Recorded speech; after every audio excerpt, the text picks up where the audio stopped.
Okay, so another win with our Nrfi yesterday. It takes us to 29-9 with our last 38, which is still insane. Overall, not our best day. We were very close on 3 money lines that just did not go our way.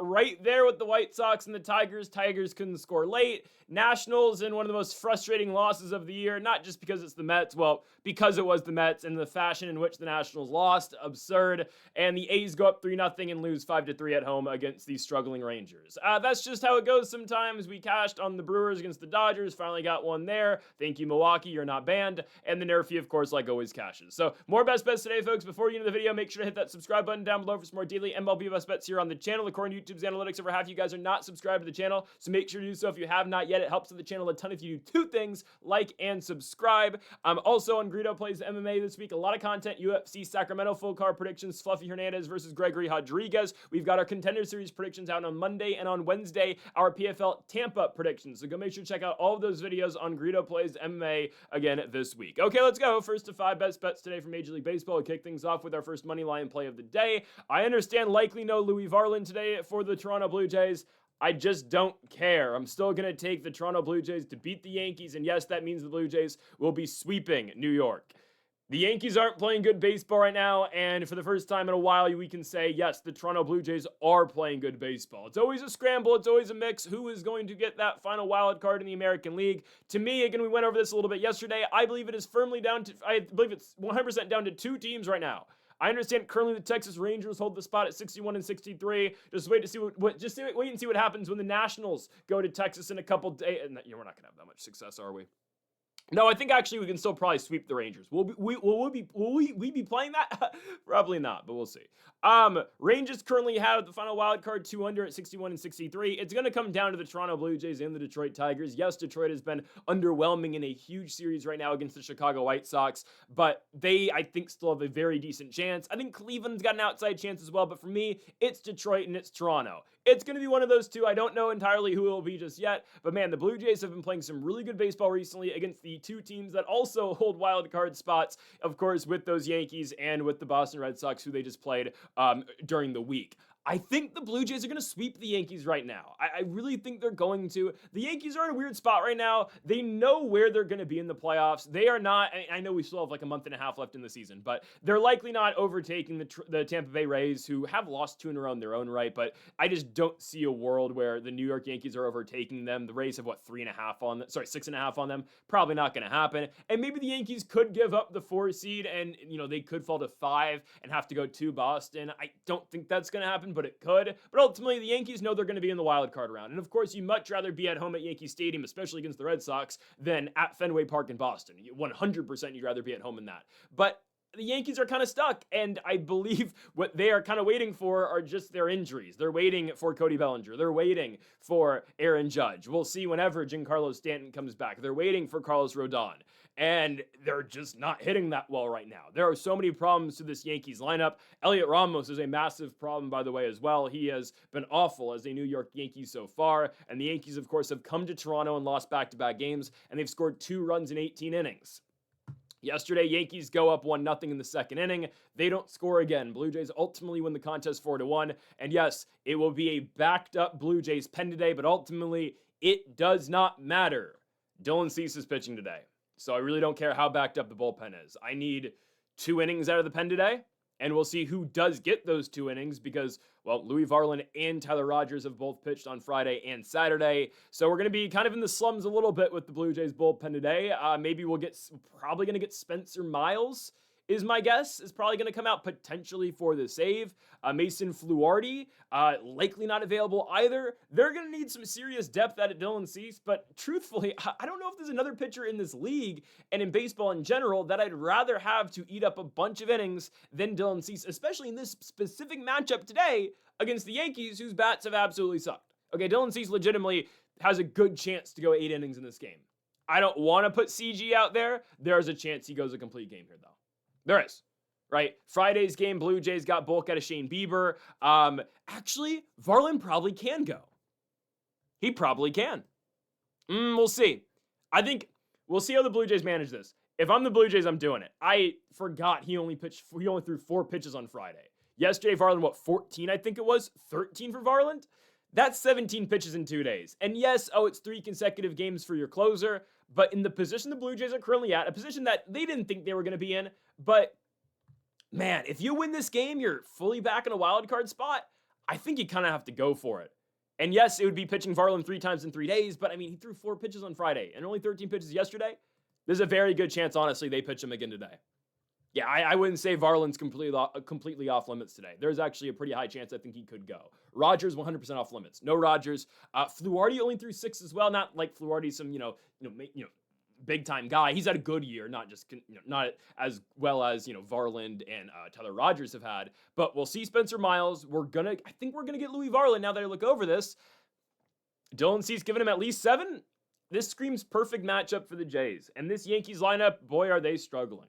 They've got guys who can hit right-handed pitching, sure. At least on paper, this looks great. And trust me, I've talked myself into Yankees money line quite a bit. I look at this lineup and I say, well, they all hit from the left side of the plate. And then you watch them play at both Yankee Stadium and here now in Toronto, and they're just incapable of hitting a baseball. Saw that first game against Shane Bieber, who's been awful recently. Bieber's got an ERA over 5, and the Yankees score 1 run off him. It's a Trent Grisham solo shot. What happens immediately right after Grisham hits the home run? They give up the lead right away.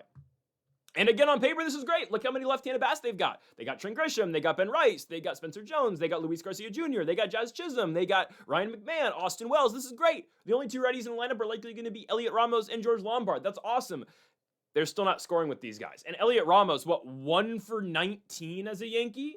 And yesterday, he's got the audacity to not run out a weak ground ball, a routine ground ball that ended up being bobbled at short, but the Blue Jays still get to make the play because Elliot Ramos was jogging to first, and honestly, maybe just a level below jogging.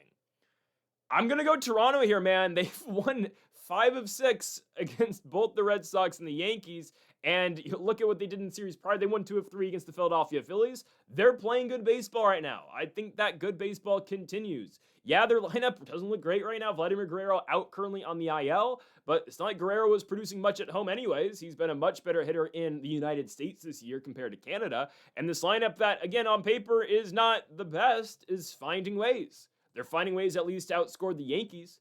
New York starting Ryan Weathers tonight. It will be the first opportunity in this series for the Blue Jays to see Weathers. Yesterday it was Schultler. Friday it was Garrett Cole. And on paper, if you were to look at this series going into Friday, you'd say, okay, wait, Cole's pitching game 1 against Shane Bieber. Game 2, bullpen game for Toronto. Schultler going for the Yankees. In game 3, wait, hold on, Ryan Weathers, Dylan Cease. Okay, that's the matchup Toronto probably gets.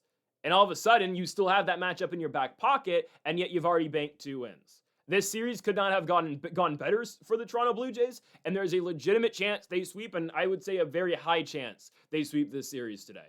Dylan Cease is going to put in some good innings for this team.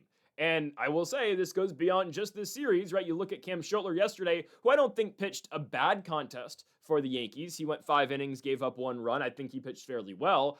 Dylan Cease gets a chance to pitch the very next day after him and try to prove a point and say why he is the best pitcher in the American League and why he is deserving to win the American League Cy Young. I know the Blue Jays the Blue Jays did get by in the last game with Cease on the mound. Cease didn't pitch particularly well.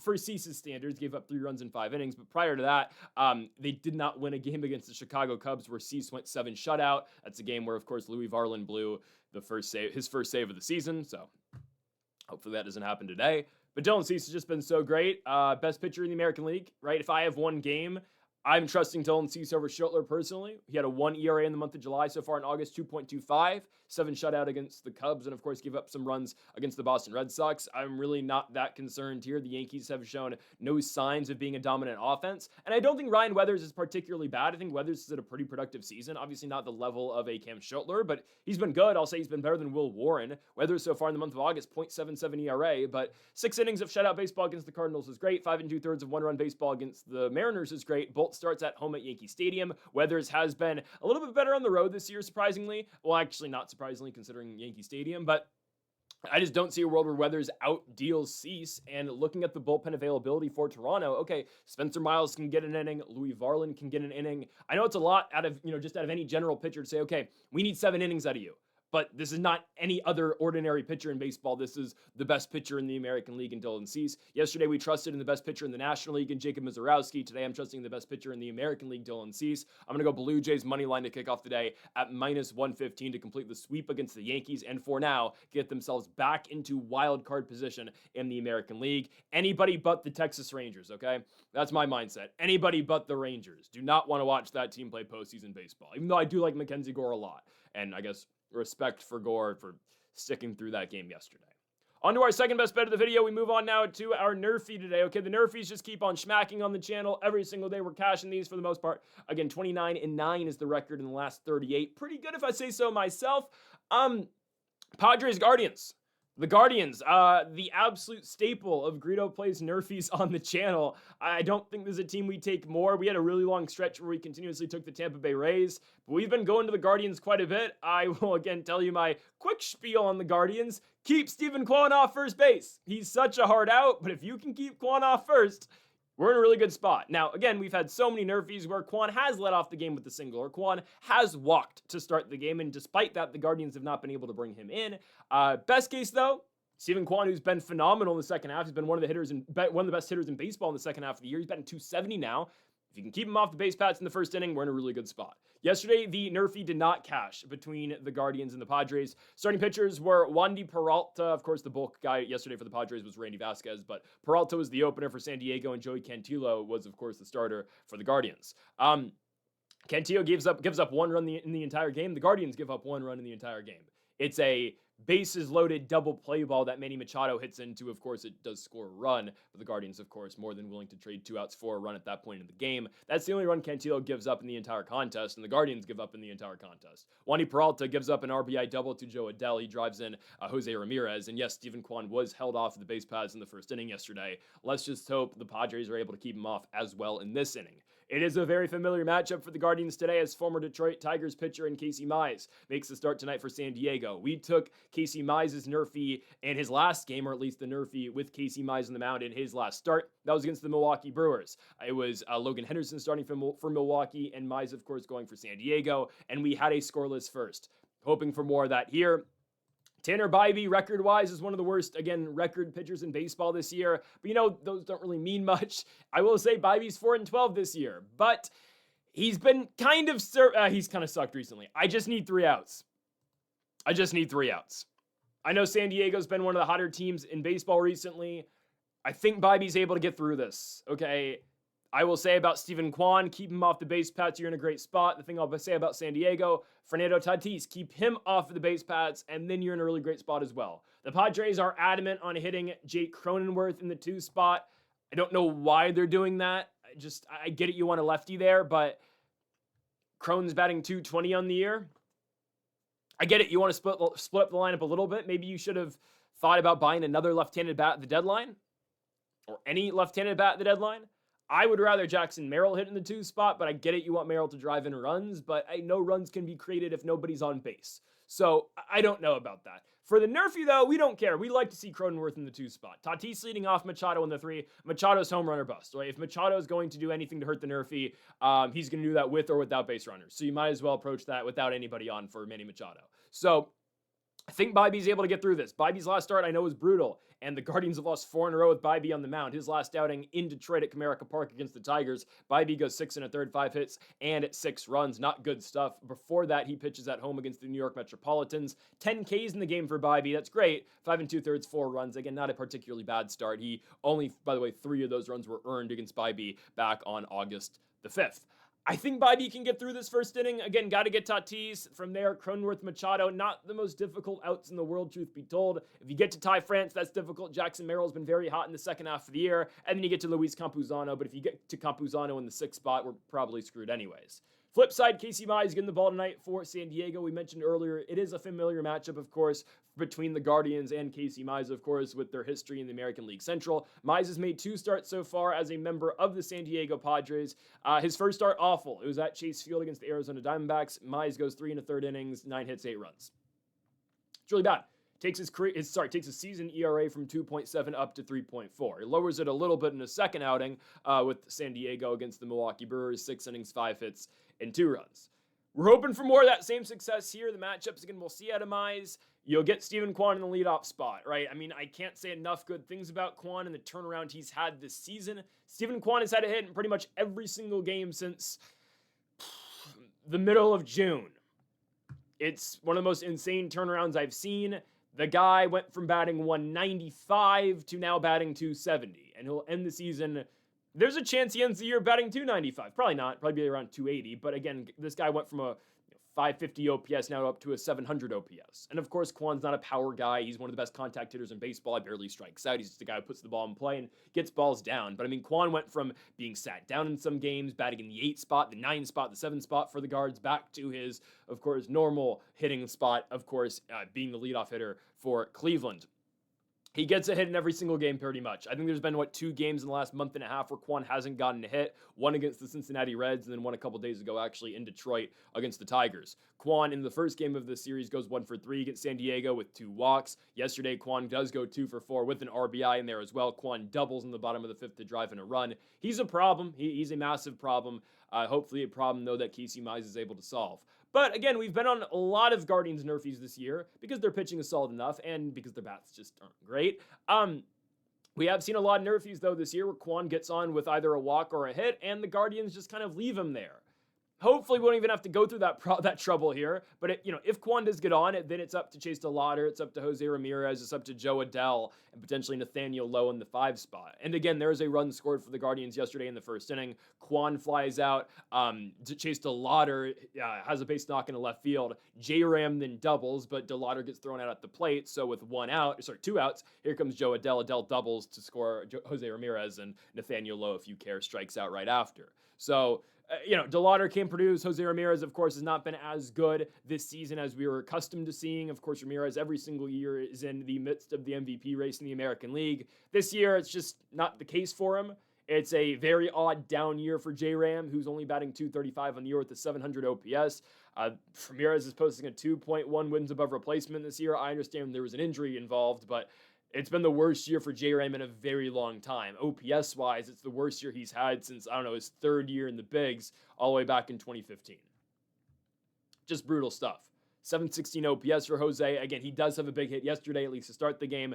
And if we see, a Joe Adell or whatnot later in the game in the 4 or Nathaniel Lowe, I'm not as concerned. Again, it's really, for me, it's get Steven Kwan, handle Chase DeLauder, and hope that you're pitching to Jose Ramirez with nobody on base. But again, we've seen a lot of times this year where Kwan's on base and Ramirez just doesn't really produce. Again, he is a 230 hitter this season. So I'm okay with the Nrfi here. Padres and Guardians. Again, Cleveland has been one of our Nrfi kings all year long. Really, the entire American League Central has been very kind to us this year on Nrfis, but I do believe that continues again today. My main concern in this entire thing, Tanner Bybee.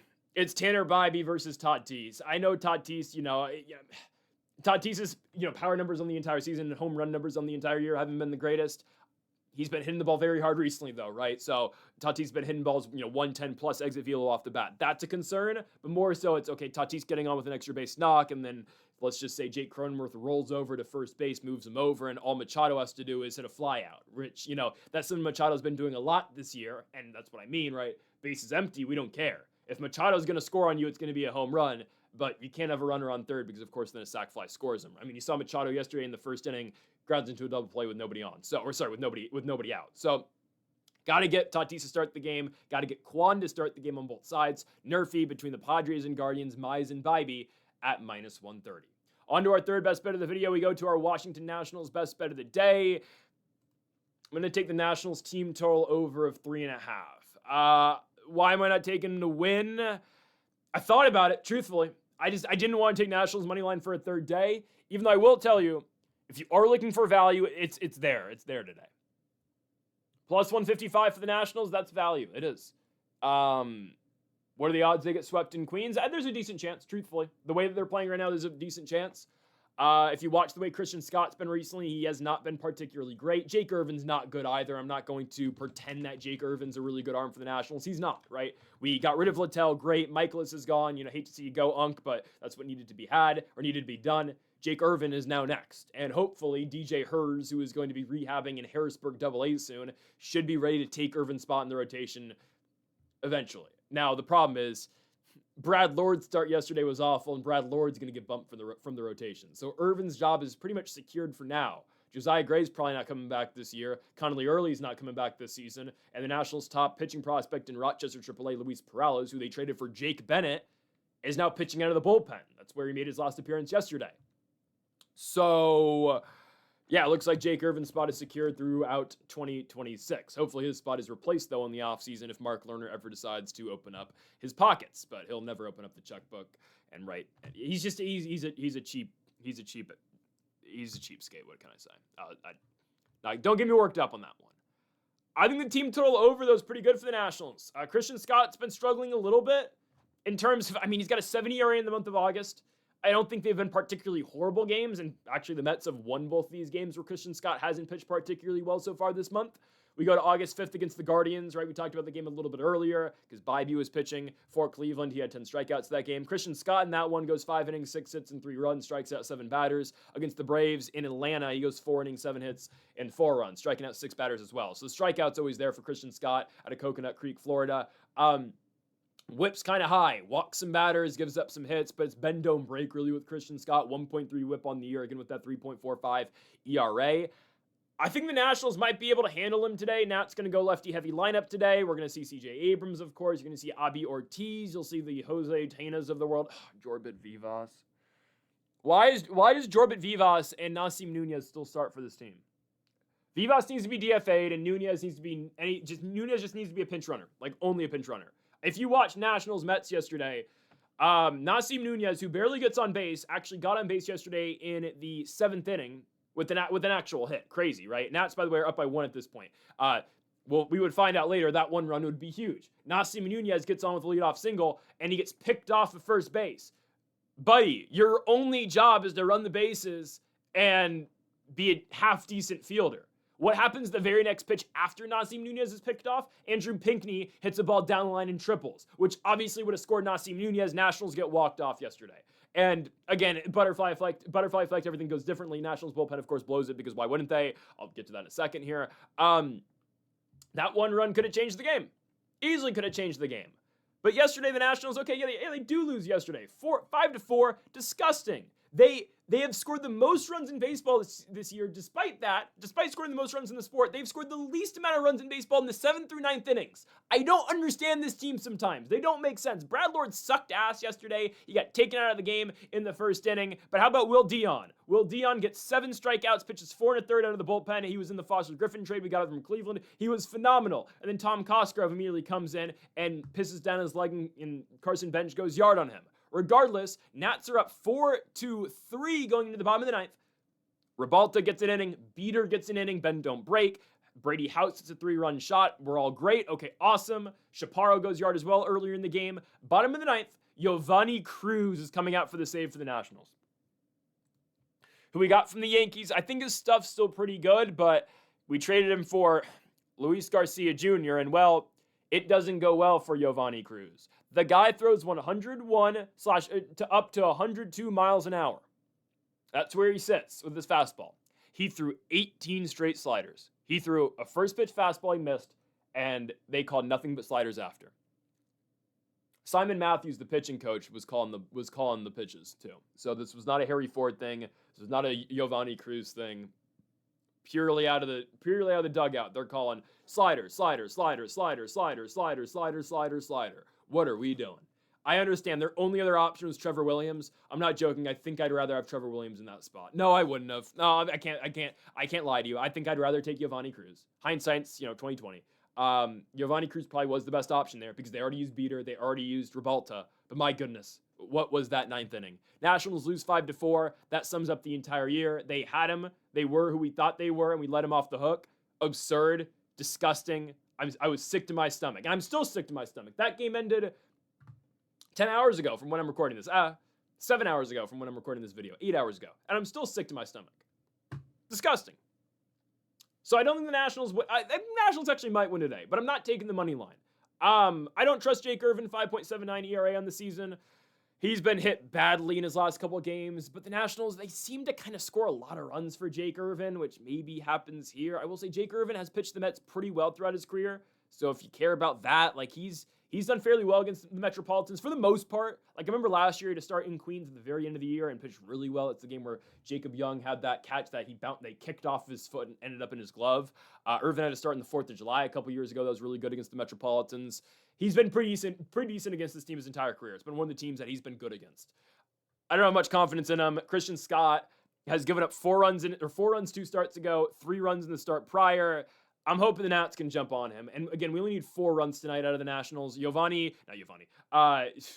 Abimelec Ortiz has been phenomenal for the Nationals. He hits nothing but tanks. He's batting 300 so far in the year with a 1,000 OPS. Very limited sample size, sure, but he continues to absolutely destroy the baseball for the Nationals. CJ Abrams has been a little bit quiet recently. He's hitting the ball. It's just, yesterday he hit a ball very hard at first base in the 8th inning that would have scored a run, but then Jared Young made a diving play to take away likely a triple from CJ Abrams in the top of the 8th. So a lot of things just did not go the Nationals' way yesterday. Sounds like the entire year, but Abrams has been hitting the ball fairly hard. Dylan Lyle gets a better matchup today. Keeper Ruiz in the lineup. Dylan Cruz will try his best, and we're gonna have to watch Jose Tena, Nasim Nunez, and Jorbit Vivas today as well.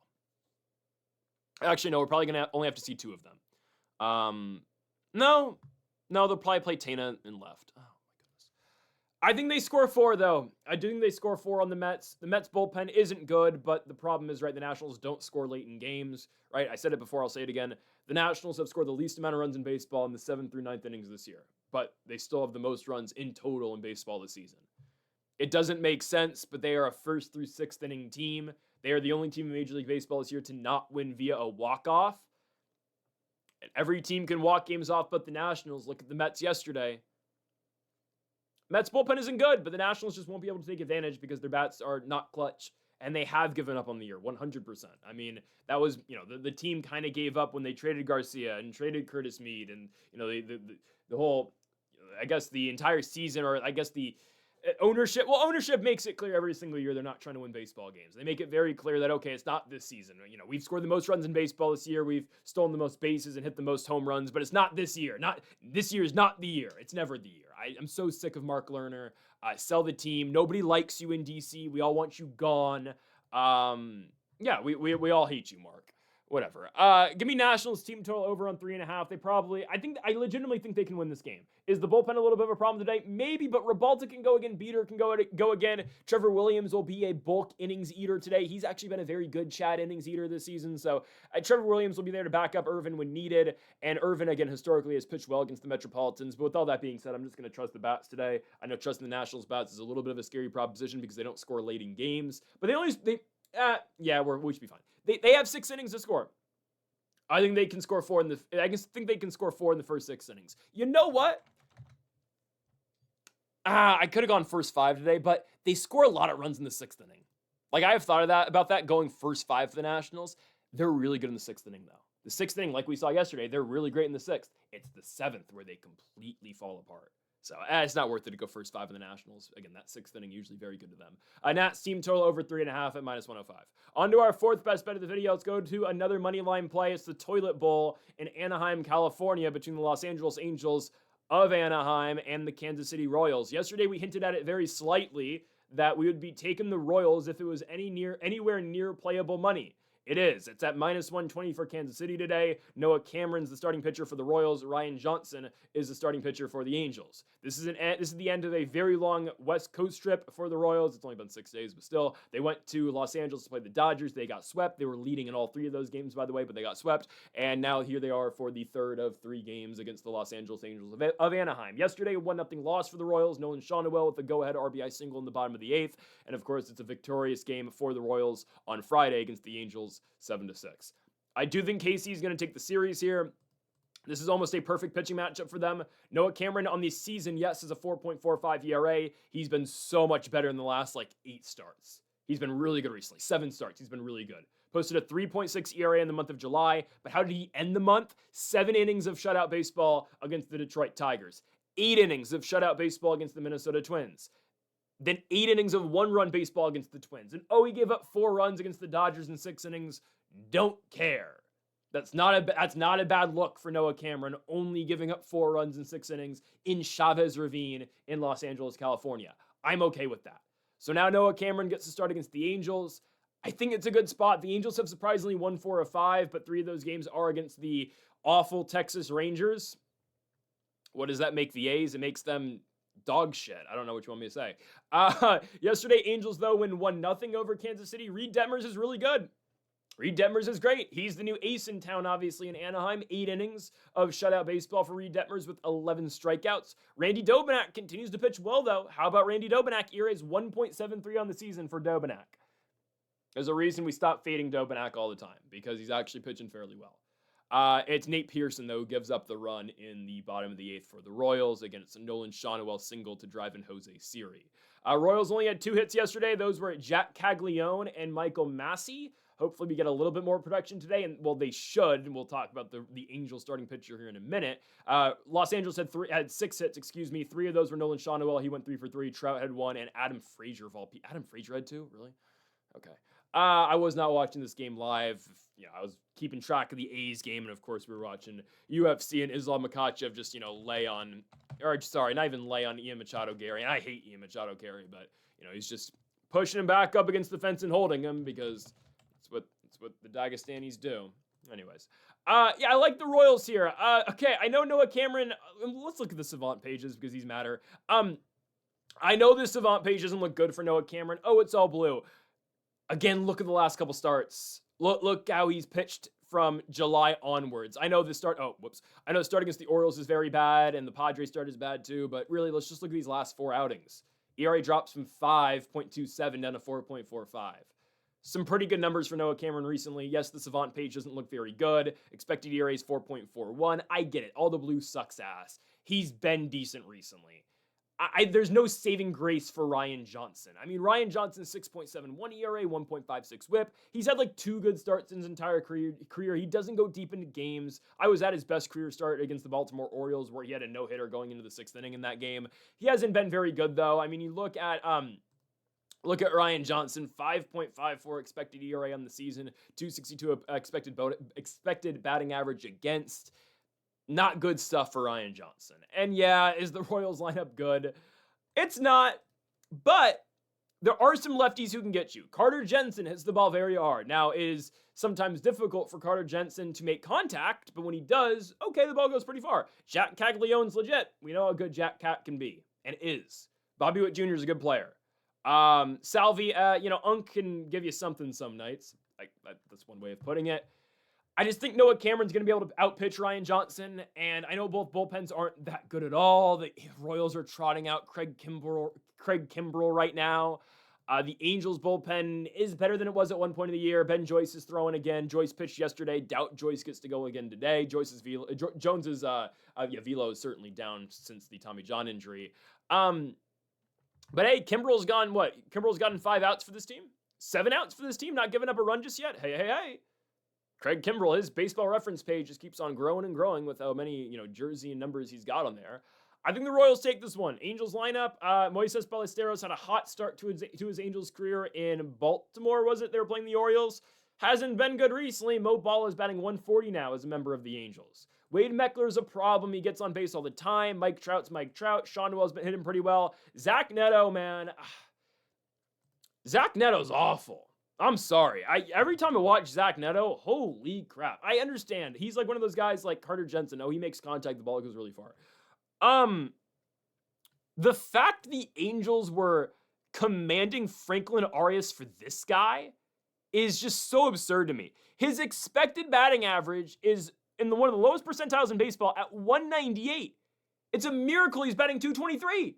Yeah, his barrel rate's great because when he hits the ball, oh yeah, he's hitting it hard.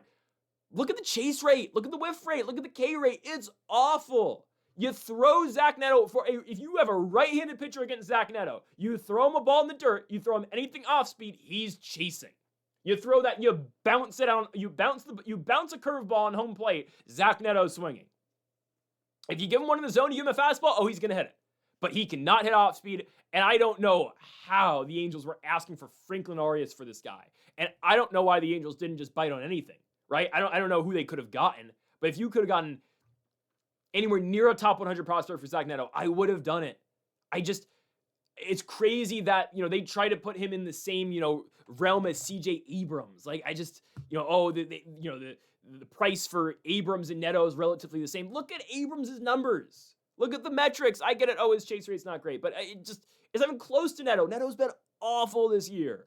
Anyways, there's just not many bright spots for the Los Angeles Angels. Royals bullpen, I understand, is awful too, but I like Kansas City a lot in this game. I think they find a way. I think Noah Cameron outpitches Ryan Johnson, and it's a bad baseball game. Don't get me wrong. Royals are 50-74. Angels are 49-75. It's a bad game, but it's a bad game that I truly believe we can take advantage of. I'm going Royals to win this 3-game set. And also, I will say about that Dodgers series, I know they lost all 3.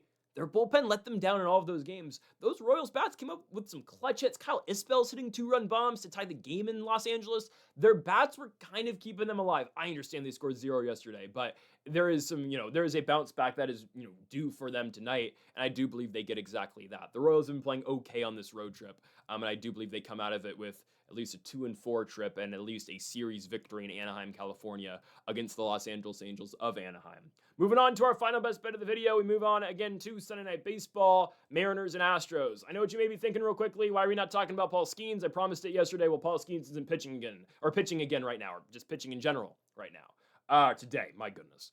Skeens has been pushed back to Wednesday. Full transparency, I was going to take Pirates money line today. I was going to do it. I was going to pull the trigger on it. I was probably going to bump out.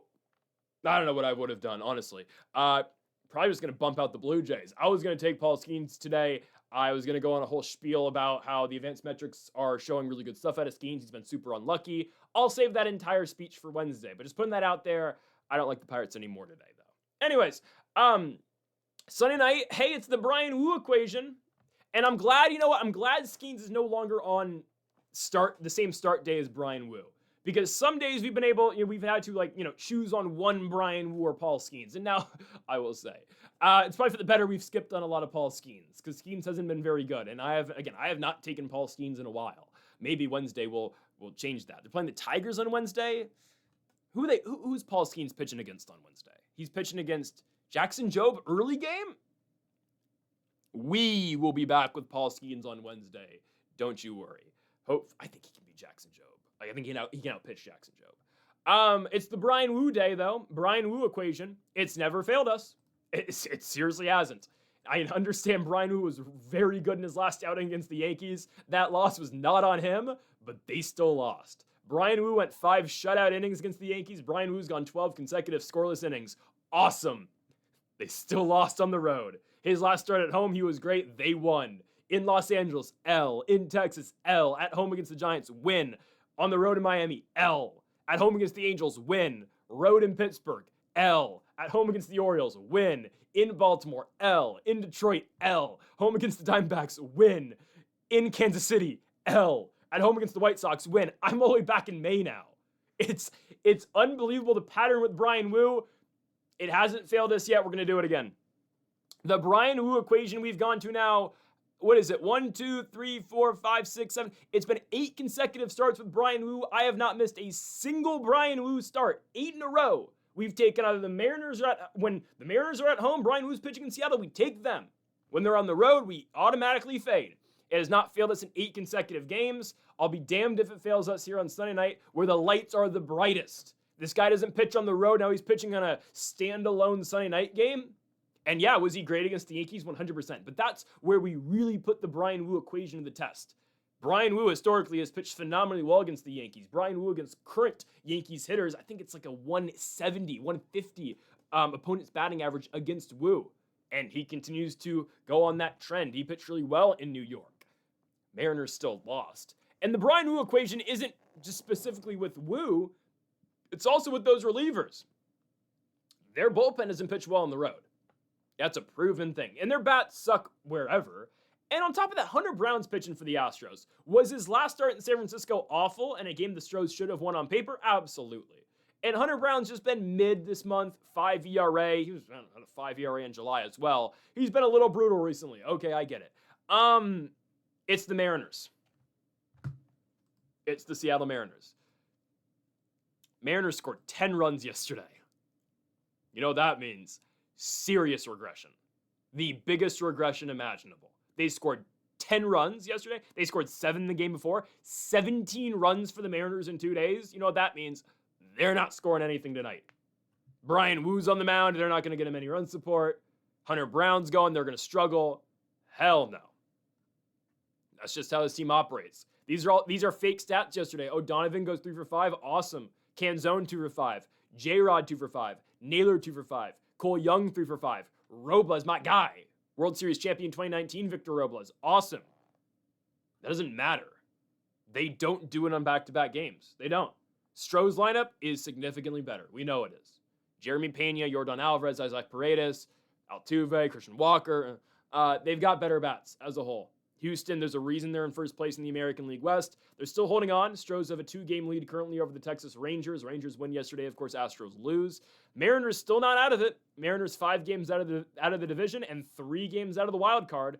8 games under 500. I'm talking, my team's 5 games under 500, and I feel like the sky is falling because we're 6.5 games out, and we're certainly not making the playoffs. And I'm now looking at, okay, how many more games can we potentially drop so we get a better draft pick? Can we get ahead of the Giants at 10 because the Giants are stuck to 10? Can we get under them and into the top 9? Like, that's what I'm thinking of now. Mariners are 8 games under 500, and oh yeah, they win 4 games in a row, you're back in the playoffs. It's so absurd, it's so stupid, it's unbelievable. So stupid. It's not going to happen. But the Royals are 24 games under 500, and they're only 11 games out of a playoff spot. Huh? So stupid. Anyways, the A's are 48-75, and they're 12 games back. Oh, my goodness. I like the Astros here, though.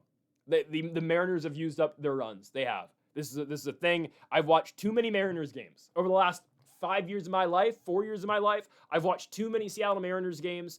I know a pattern on how this team works, and of course, we know how their pitching patterns work. We know how their lineups perform as well. They don't perform well in back-to-back games. And oh, by the way, yesterday, right, great hitting night for the Mariners. Everyone gets a base knock except for 2 hitters. One's Randy Arozarena. He's been their best guy all year long. We don't care. He goes 0 for. How about the 0 for 5 for Cal Raleigh? He's got to be, I keep saying he's got to be hurt. 556 OPS on the year, 156 average. It is one of the craziest fall-offs I have ever seen watching pro sports in general. Again, there's probably I know he's been hurt somewhat, and he's actually been pretty good behind the dish. I believe defensively this year, good enough. But the fall-off offensively is so insane. Again, this is the savant chart for Cal Raleigh. When he barrels the ball, it goes far. Of course, the bat speed's still great. Awesome. The plate discipline hasn't gone anywhere for Cal Raleigh, but look at this expected batting average of 179, which is actually higher than his actual batting average of 156. And then compare that to his 2025 chart. Ready? One of the best hitters on the planet. I mean, 371 on base average for Cal Raleigh compared to this year. And go back to 2024. Look at this chart.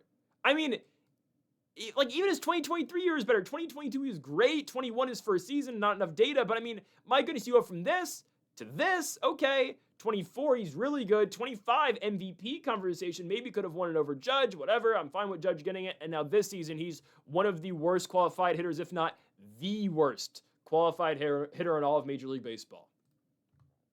And it's to the point where I'm like, all right, I hope he's in the lineup. I hope Cal Raleigh's playing today. He hasn't had an off day in a minute. There's a chance he doesn't play today, and we get Johnny Pereda instead. No. And that's the crazy thing, right? We are campaigning for Cal Raleigh to play over Johnny Pereda. And that is the turnaround for Cal Raleigh in the year of our Lord 2026. The negative turnaround, at least, for Cal Raleigh.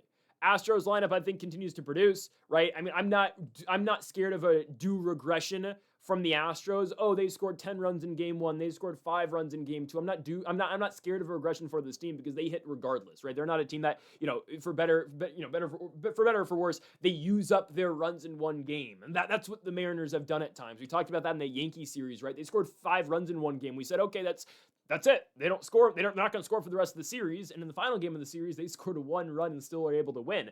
If the Astros get 4 today, they're going to win. And we've seen Bryan Woo on the road. I understand, I think the last time Bryan Woo actually won a road start, it was in Houston. But the Astros in May were a very different team. They were 11 games under 500 back then. they are significantly better now in 2026 in August than they were in May. I think we'll be fine. I do not think Bryan Woo earns a road victory for the first time since that start again in Houston back in May. I think the Stros get it done under the bright lights on Sunday Night Baseball. We're going to trust in currently the best bat, and maybe not just the American League. I think the best bat in all of Major League Baseball in Yordan Alvarez and the Houston Astros to get this done. We're going Stros money line here on Sunday night at minus 130 odds. Folks, that's going to do it for our MLB Best Bets here on August 16th. If you have not yet, though, make sure to hit that subscribe button down below for more. Make sure to leave a like if you did enjoy the video. Make sure to comment if you do disagree with any of the picks. We'll be back tomorrow for more daily MLB Best Bets. Folks, thank you all for watching. Make sure to hit that subscribe button down below for more. Make sure to join us on Greedo Plays MMA this week for all of our content over there as well. Folks, thank you all for watching, and Mamba forever.